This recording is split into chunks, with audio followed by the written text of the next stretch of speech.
Hello Scorpions, welcome to Gurumaa Hindi tarot. और ये reading है नवंबर मंथ के करंट फीलिंग्स की। तो ये रीडिंग आपके लिए है अगर आप किसी की फीलिंग्स जानना चाहते हैं, एक ऐसे पर्सन की स्पेशली जो आपको लगता है कि आपसे अपनी फीलिंग्स छुपा रहा है एंड आप सोच रहे हैं कि इसका क्या रीज़न हो सकता है और वो एग्जैक्टली आपके बारे में क्या फील करते हैं। एंड ऑब्वियसली ये रीडिंग किसी के भी बारे में हो सकती है, लाइक आपके एक्स के बारे में हो सकती है, आपके करंट पार्टनर के बारे में हो सकती है, आपके क्रश के बारे में हो सकती है, या जिसका आप पे क्रश है उसके बारे में हो सकती है। आप अपने अकॉर्डिंग चूज कर सकते हैं ये person.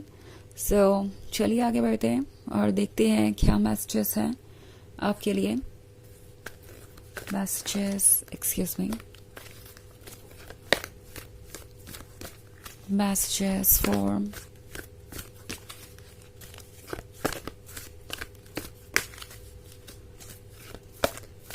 Scorpions.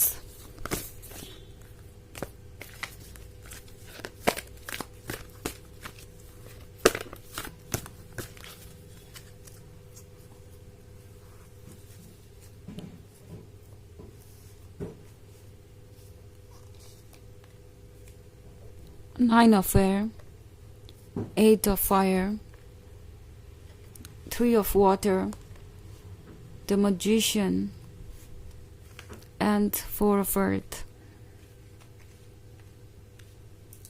Okay. So, Eight of Fire के साथ लगता है जैसे ये कोई नया पर्सन है जो आपकी लाइफ में अभी अभी आया है, या पॉसिबली हो सकता है कि एक लंबे सेपरेशन के बाद ये वापस आए। नाइन ऑफ एयर के होने का मतलब है इस पर्सन को किसी चीज़ का पछतावा है। ओके, इन्हें पछतावा है इतना ज़्यादा वेट करने का और आपको वेट करवाने का। ऑल्सो इन्हें ये भी लग रहा है कि ये एक एफिशिएंट लवर नहीं है, यानी अपनी तरफ से लव रेसिप्रोकेट नहीं कर पाते। जब उन्हें आपसे इतना लव मिल रहा है और अटेंशन मिल रहा है तो वो अपनी फीलिंग्स को खुल के कह भी नहीं पाते। ऐसा लग रहा है इन्हें जैसे कि लव के मैटर में वो वाकई में एक लूज़र है और उन्हें बहुत कुछ सीखने की ज़रूरत है। तो नाइन ऑफ फेयर के होने का मतलब है एक तरीके का पछतावा है, स्पेशली अगर ये आपके एक्स हैं या ये एक ऐसा पर्सन है जिसके साथ आपका रिलेशनशिप है ऑलरेडी एंड अभी तक ये कुछ रियल कर नहीं पाए, कुछ ऐसा कर नहीं पाए जो आपके रिलेशनशिप को आगे बढ़ाने के लिए ज़रूरी है। सो ये पर्सन परेशान है, उन्हें लगता है कि वो आपको कमिटमेंट दे नहीं पा रहे और आपको कमिटमेंट के बिना रिलेशनशिप में कोई दिलचस्पी नहीं है।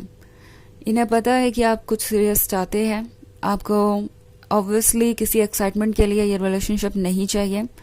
ऑल्सो अगर ये कोई ऐसा पर्सन है जो अभी अभी आपके लाइफ में आया है तो ये पहले ही आपके इंटेंशन समझ गए हैं। वो आपको देखकर समझ गए हैं कि आप सीरियस हैं और सीरियस लवर ही चाहते हैं एंड और कोई आपके लाइफ में वेलकम नहीं है। लाइक अगर कोई ये चाहता है कि कोई शॉर्ट टर्म रिलेशनशिप रहे या एक ऐसा रिलेशनशिप जिसमें एक्साइटमेंट हो, फन हो, बट कमिटमेंट ना हो, तो उस तरह के रिलेशनशिप के लिए आप बिल्कुल भी ओपन नहीं है। ऑल्सो अगर ये कोई ऐसा है जिसका आप पे क्रश है तो सोच रहा है कि वो तो बस इंतज़ार ही करते रह गए और चीज़ें आगे बढ़ गई। बिकॉज थ्री ऑफ वाटर के साथ ये पर्सन देख रहा है कि आप अपनी लाइफ में खुश हैं। ओके, उन्हें लग रहा है जैसे कि आपके पास बहुत सारे ऐसे लोग हैं जो आपको पसंद करते हैं, आप चाहें तो आसानी से मूव ऑन कर सकते हैं। ऑल्सो इन्हें यह भी लगता है कि कोई उनकी जगह भी ले सकता है, कोई आपके बहुत क्लोज आ सकता है। इनफैक्ट उन्हें लग रहा है कि ऐसा हो ही रहा है। ओके, उन्हें यह समझ में आ गया है कि अगर वो अपनी तरफ से कोई स्टेप नहीं लेंगे तो आप भी यहाँ हमेशा बैठकर उनका इंतज़ार नहीं कर सकते एंड ऑफ कोर्स आप उनका माइंड भी रीड नहीं कर सकते। तो उन्हें कोई ना कोई स्टेप तो लेना होगा। ऑल्सो फोर ऑफ अर्थ के साथ ये पर्सन चाहता है कि आप दोनों कोई ऐसा डिसीजन ले जिसके बाद आपके पास ज़्यादा कुछ बचे नहीं सोचने को। आई थिंक ये चाहते हैं ऑब्स्टेकल्स पे डिस्कस करना, जो इश्यूज और प्रॉब्लम्स है उस पर डिस्कस करना, जो इश्यूज उन्हें नज़र आ रहे हैं। ओके, सो बेसिकली ये पर्सन तुरंत कुछ मेन इश्यूज पे आएगा। ओके, इवन इफ अगर ये नया रिलेशनशिप है या किसी का आप पे क्रश है, तो ये हो सकता है आपके फैमिली के बारे में जानने में बहुत इंटरेस्टेड हो जाएं, आपके वैल्यूज़ के बारे में जानने में बहुत इंटरेस्टेड हो जाएं, आपके ओपिनियन और सोच को जानने के बारे में बहुत इंटरेस्टेड हो जाएं। वो पहले ही ये जानना चाहेंगे कि जो दिलचस्पी उन्हें आप में है उसे आगे बढ़ाना चाहिए या नहीं। कहीं ऐसा तो नहीं है कि बाद में आगे चलकर आपके रिलेशनशिप में सिर्फ ब्रेकअप इसलिए होगा क्योंकि कुछ लोगों को इससे परेशानी है या कुछ ऑब्स्टेकल्स ऐसे हैं जिसको आप दोनों नहीं रिमूव कर सकते। तो ये पर्सन चाहता है कि जब तक भी वो आपके साथ रहे, आप दोनों में एक कोऑर्डिनेशन हो, आप दोनों के बीच और कोई ना हो, आप दोनों फ्री हो इंडिपेंडेंट डिसीजन लेने के लिए, और तभी वो इसमें सिक्योर महसूस कर सकते हैं। मैजिशियन का कार्ड है। इस पर्सन को लगता है जैसे कि आपने उन पे कोई जादू ही कर दिया है। ओके, आप उनके कंट्रोल में हैं, वो आपके बारे में ही सोचते रहते हैं, ऐसा उन्हें लगता है। एंड ये मैजिक उन्हें पसंद भी है वैसे, but at the same time ये बहुत कॉशियस भी है। सोच रहे हैं कि इस तरीके का अट्रैक्शन कहाँ जाएगा। अगर इतना ज़्यादा लव है आप दोनों के बीच, तो ये लव आप दोनों को कहाँ लेके जाएगा, ये बात ये पर्सन सोच रहा है। एंड कभी कभी उन्हें लगता है कि उन्हें थोड़ा कम सोचना चाहिए आपके बारे में, थोड़ा कम अटेंशन देना चाहिए अपनी रोमांटिक फीलिंग्स को, बिकॉज इससे वो थोड़ा पेशेंस रख पाएंगे और आपको स्पेस दे पाएंगे, क्योंकि इनके ऊपर एक डेस्परेशन हावी हो रहा है और जल्दी से जल्दी इन्हें सारे प्रॉब्लम का सोल्यूशन चाहिए, सारे ऑब्स्टेकल्स को रिमूव करना है और आगे बढ़ना है।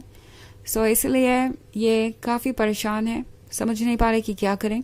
अपनी फीलिंग्स अगर आपको बताएंगे तो आप शायद ओवरवेलम हो जाएंगे या परेशान होंगे, अगर नहीं बताएंगे तो आप कभी जान ही नहीं पाएंगे। सो अभी भी इन्हें कुछ वक्त लगेगा एक सही डिसीजन लेने में। ओके, हालांकि ये एक जनरल रीडिंग है तो ये सबसे रेजोनेट नहीं होगी, एनर्जी रिवर्स हो सकती है अगर आप क्रॉस वॉचर हैं।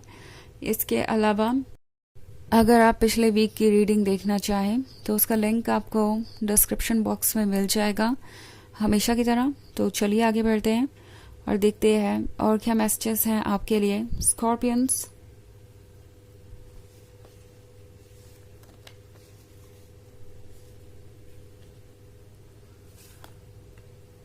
The fool, 4 of air in reverse, 9 of earth, 9 of water and king of earth. Okay, so king of earth काफ़ी प्रैक्टिकल है। आप जिससे भी डील कर रहे हैं ये वो पर्सन है जिसके लिए इमोशंस शायद कभी इतने इम्पोर्टेंट ही नहीं रहे। इन्हें हमेशा लगता था कि इमोशंस टेम्प्रोरी है, वो ओवर हो जाते हैं और लोग जिस प्यार का दिखावा करते हैं, क्योंकि उन्हें लगता था कि वो दिखावा ही है, प्यार रियल नहीं होता, वो एक्चुअली टेम्प्रोरी होता है और इन्फैचुएशन होता है शायद। बहुत सारे इनके आइडियाज़ थे लव के बारे में और अब वो आइडियाज़ बदल रहे हैं, क्योंकि 4 of air के साथ ये पर्सन अब अपने अकेलेपन से परेशान हो रहा है। उन्हें सिर्फ इस अकेलेपन से ही प्रॉब्लम नहीं है, दरअसल इस अकेलेपन में आपकी यादें भी हैं और जितना ज़्यादा ये आपको मिस करते हैं, जितना ज़्यादा ये आपको एडमायर करते हैं, उतना ज़्यादा अकेला महसूस करते हैं। वैसे ये अकेले रहे हैं अपने जीवन में, ऐसा नहीं है कि कॉन्टिन्यूसली किसी रिलेशनशिप में थे और उसके बिना सैड थे। इन्हें कभी लगा नहीं कि रिलेशनशिप ज़रूरी है हैप्पीनेस के लिए, बट अब आपसे मिलने के बाद अकेला रहना इन्हें बहुत चुभ रहा है। इन्हें यह अकेलापन एक तरीके से एक बर्डन लगने लगा है। सो फूल के कार्ड के साथ ये वो पर्सन है जो अनप्रेडिक्टेबल है। अपनी फीलिंग्स को जब आपके सामने रखेगा तो आप हैरान रह जाएंगे, क्योंकि 9 of earth का कार्ड है और 9 of water का। तो मैं देख रही हूँ कि ये पर्सन ज़रूर अपनी फीलिंग्स को जाहिर करेगा और वो फीलिंग्स आपको ये महसूस करवाएंगे कि आप कितने स्पेशल हो सकते हैं किसी के लिए और आपका वर्थ क्या है, क्योंकि ये काफ़ी दूर तक की सोच रहे हैं। ये चाहते हैं कि अगर आप क्लोज आए तो वो हमेशा के लिए हो, ना कि कोई टेम्प्रोरी सिचुएशन हो। चलिए देखते हैं आपके लिए ऑरेकल मैसेज क्या है।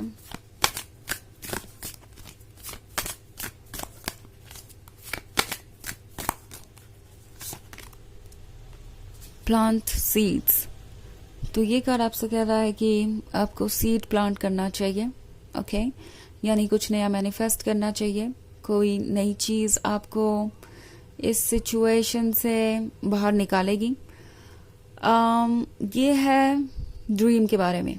ओके, जो भी आप ड्रीम कर रहे हैं वो आप फ्यूचर में मैनिफेस्ट कर पाएंगे। सो ड्रीम कीजिए और गोल सेट कीजिए अपने लिए, बिकॉज वो धीरे धीरे ही सही रियलिटी में ज़रूर बदलेंगे। तो ये है रीडिंग इस बारे में कि उनकी करंट फीलिंग्स क्या है नवंबर के मंथ में। आई होप आपको अच्छी लगी होगी। Thanks for watching. Till next video, bye.